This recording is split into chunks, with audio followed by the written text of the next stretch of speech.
कोण समद्विभाजक। तो angle by sector क्या होते हैं? तो यहाँ पे एक एंगल बनाए हैं ए ओ बी। ये एंगल ए ओ बी है।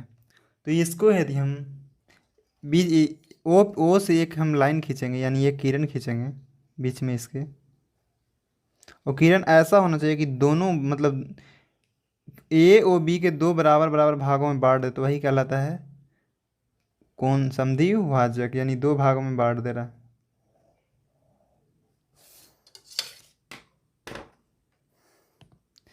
ये जो लाइन हमने बनाया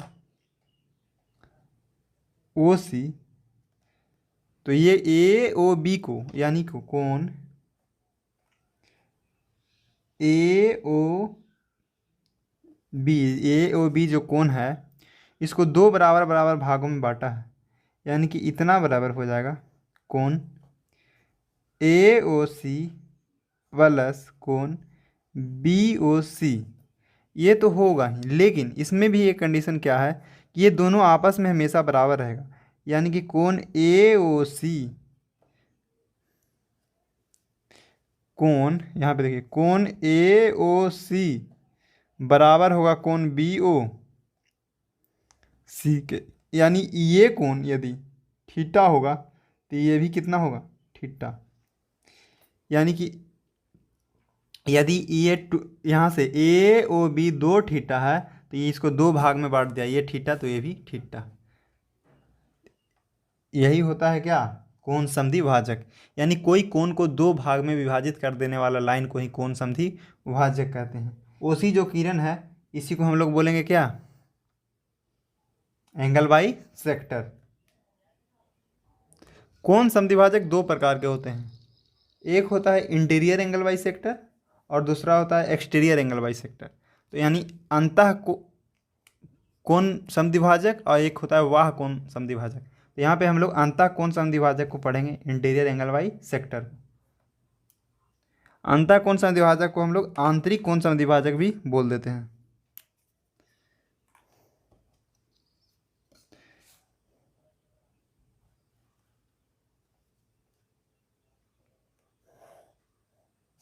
यहाँ पे एक लाइन खींचा,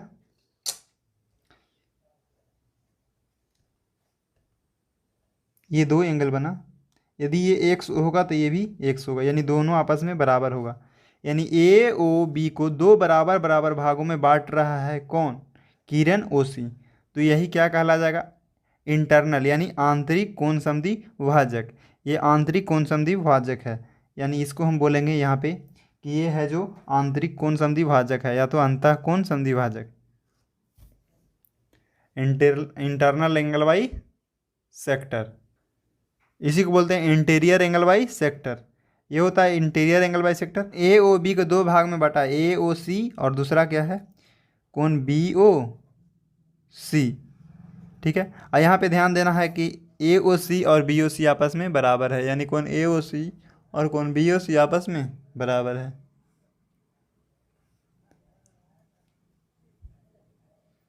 यानी ये कोण और ये कोण आपस में बराबर है।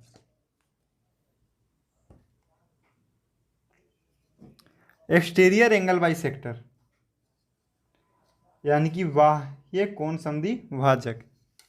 देखिए इंटीरियर यहाँ पे हम कोण ए ओ बी बना रहे हैं, तो इसका आंतरिक कोण हो जाएगा कोण ए ओ बी, यानी ये वाला कोण है जो कैसा कोण है, आंतरिक कोण है।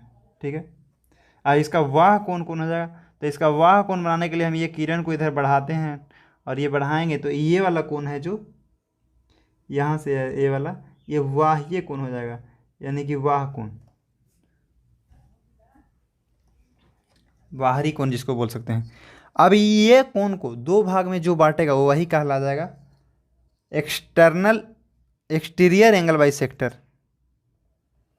कौन सा कोण कहला जाएगा, एक्सटीरियर एंगल बाई सेक्टर। यानी ये यहाँ पे एक कोण बनाएंगे, हम एक लाइन बनाएंगे रे, इसका नाम हम दे दे यदि ए बी, यदि ए सी हो जाए तो यहाँ पे हम इसको डी नाम रख दें।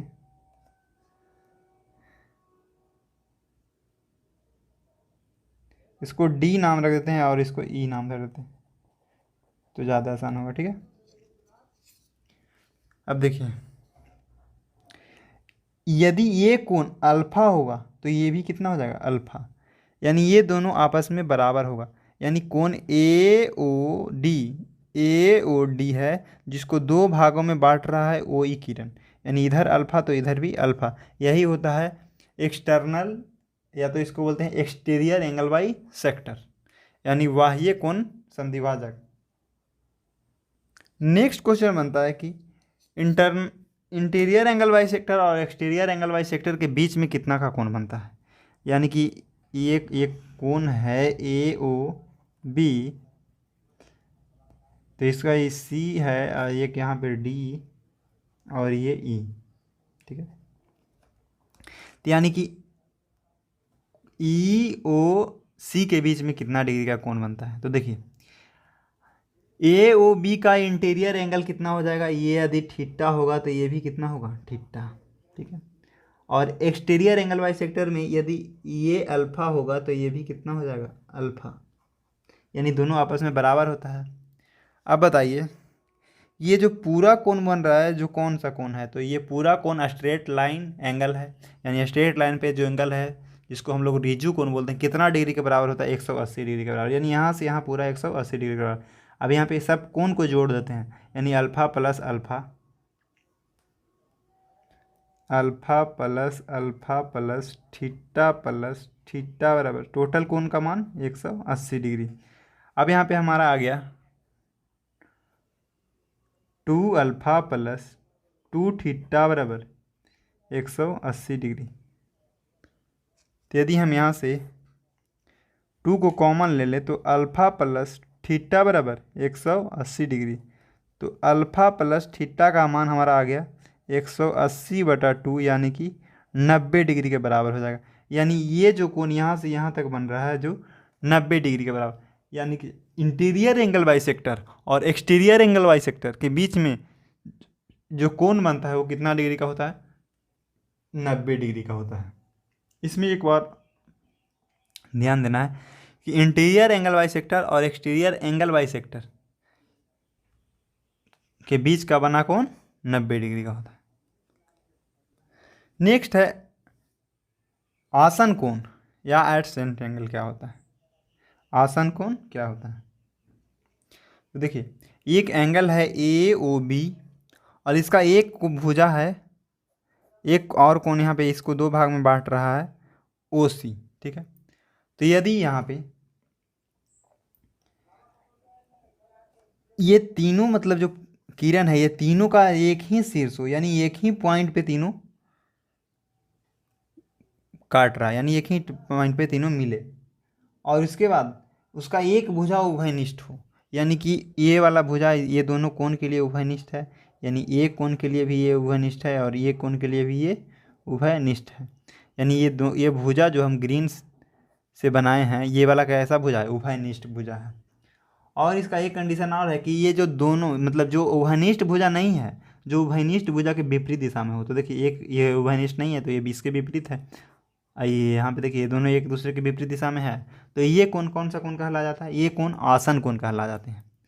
ये कोण आसन का, इसमें कोई कंडीशन नहीं है कि ये बराबर इसके ये दोनों आपस में बराबर नहीं होगा, हो भी सकता है और नहीं भी होगा, कोई दिक्कत नहीं है। लेकिन ये आसन कोण का मतलब ये नहीं होता है कि ये कोण और ये कोण बराबर होगा, बराबर रहेगा तो वो आसन कोण कहलाएगा, लेकिन यहाँ पे ये बराबर नहीं भी हो सकता है। यानी कि सिर्फ इसमें तीन चीज़ देखना है, पहला कि ये तीनों जो रे है, तीनों जो लाइन है जो एक पॉइंट पे मिल रहा है कि एक ही पॉइंट पे है कि नहीं है। दूसरा, इसका एक साइड यानी एक साइड है जो उसका कॉमन है कि नहीं है, तो यानी यहाँ ओ सी है जो इसके लिए कॉमन है।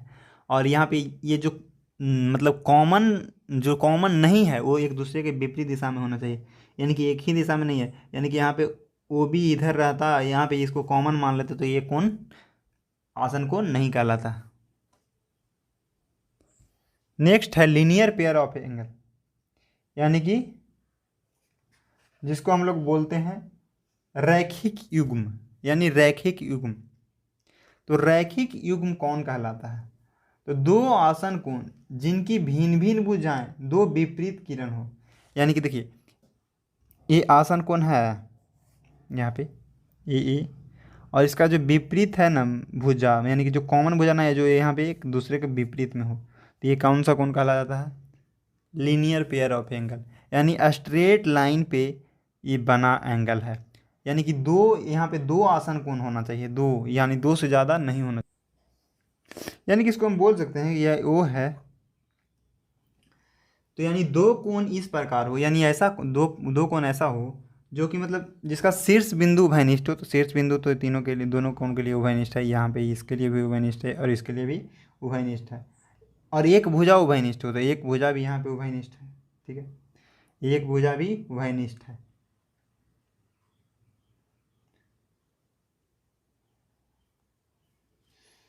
और जो बाकी दो भुजाएं हैं ना जो एक दूसरे के विपरीत दिशा में हो, यानी ये इधर के हो तो ये इधर के, तो ये क्या कहला जाएगा? रैखिक युग्म कहलाते हैं। यही कहलाता है रैखिक युग्म। तो यहाँ पे रैखिक युग्म का मतलब योग कितना हो जाएगा? यानी इसको x माने, इसको y माने, तो x प्लस y का मान हमारा हो जाता है 180 डिग्री के बराबर, क्योंकि ये लाइन जो बन रहा है स्ट्रेट लाइन पे बन रहा है, यानी कि रैखिक युग्म कोण का योग 180 डिग्री के बराबर होते हैं। संपूरक कोण, यानी कोई एक कोण यदि थीटा दिया हुआ है तो इसका संपूरक कोण हो जाएगा कितना?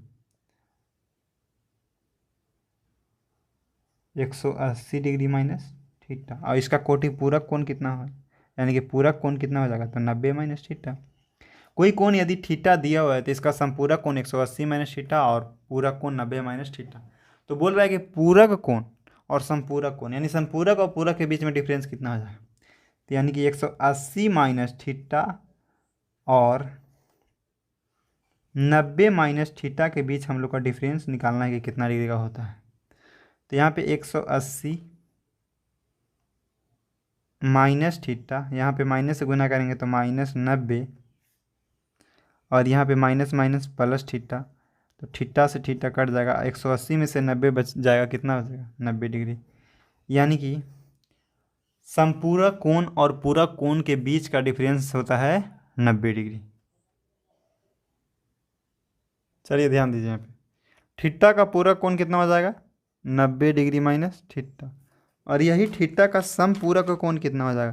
तो यानी ये थीटा है, इसको समपूरक, यानी यहाँ तक पूरा करने के लिए क्या हो जाएगा? तो 180 माइनस थीटा, यानी ये जो कोण इतना बड़ा बन रहा है यहाँ से लेकर के यहाँ तक, इसका मान हो जाएगा 180 माइनस थीटा। और ये वाला जो कोण बन रहा है जिसको हम ग्रीन से बना रहे हैं, ये वाला कितना है? 90 माइनस थीटा। ये कितना है? 90 माइनस थीटा। तो यहाँ पे बोल रहा है कि संपूरक